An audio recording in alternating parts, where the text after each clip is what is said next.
Warm welcome, Markus Termin, Astrologisches Stundenbuch, Astrological Book of the Hours. It's the 21st of February 2024, and as I'm speaking, we are in a void moon phase. This is the chart I put out for the moment.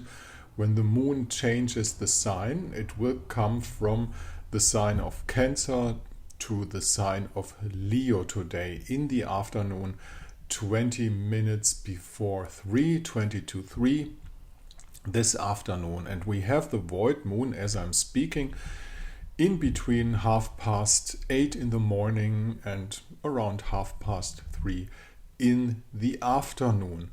So this is why I'm a little late today. We have a void moon. Now the moon in the sign of Leo, the moon changing phase, puts a fiery energy to our emotions. Actually, the combination Pisces Sun and Leo Moon is a happy combination, though the aspect is not 100% harmonic, but both signs are kind of eager to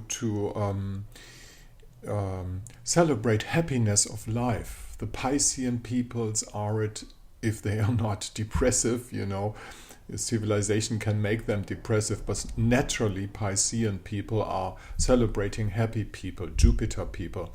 And of course, when the moon is in the sign of Leo, it's also a celebration time. Those who own a Leo moon in their own birth chart are usually persons who really like to celebrate and enjoy life. Of course, that leads and pushes maybe to some restrictions, because you can celebrate life too much, too heavy, and we all know where this leads to, and we shouldn't do it. Of course, we also have the energy of Venus and Mars approaching their conjunction. It's not absolutely exact today, but we are actually under the energy of the conjunction of Venus and Mars.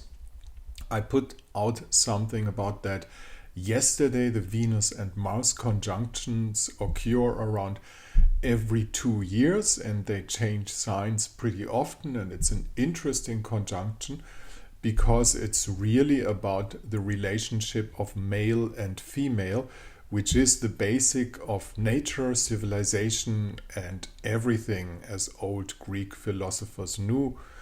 Because, for instance, in the writings of, it's not Herodot, it's, what's the name of this other Greek historian?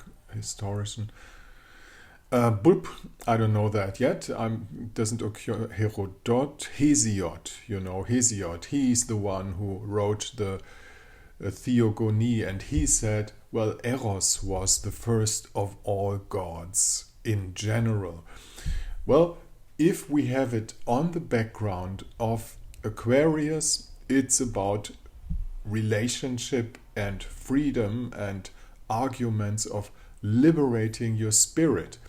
And when Pluto joins this conjunction, of course, this can be misled.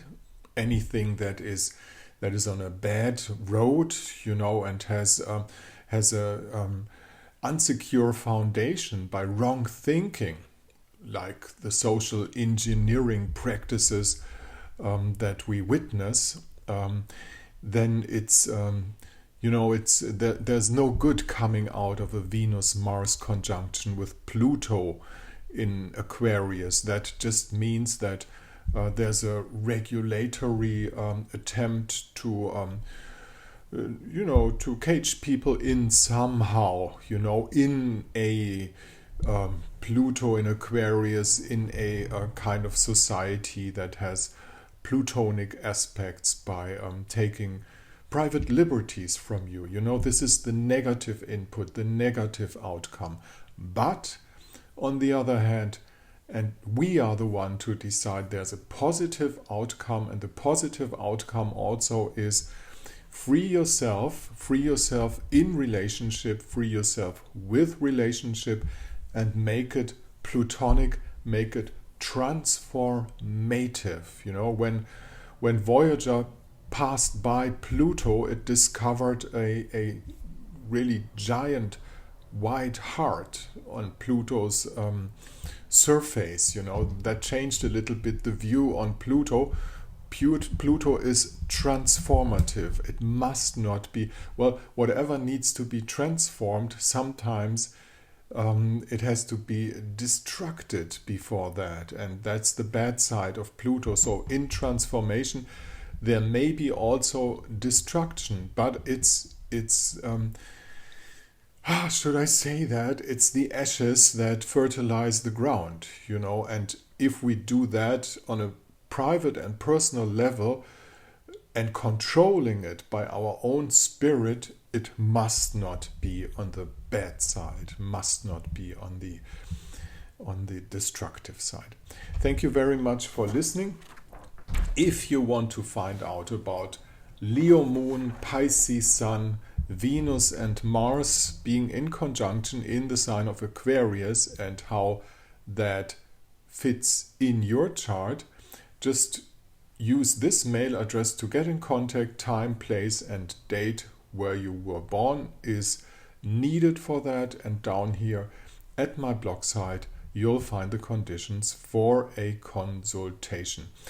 Forgot one thing: when the moon moves into the sign of Leo, of course he right away makes an opposition to Venus and Mars. So the idea of deliberation of the relationship in between the sexes, you know,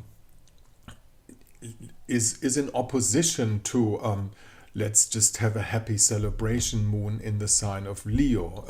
This is exactly what Leo doesn't like that much. Leo doesn't like, whether it's the moon, the rising sign, or the sun, Leo doesn't like complications. You know, Leo wants to have a clear, warm, cozy world, but the world sometimes is not like that. You need negotiation, you need compromises, and that's the field of most intelligent Aquarius.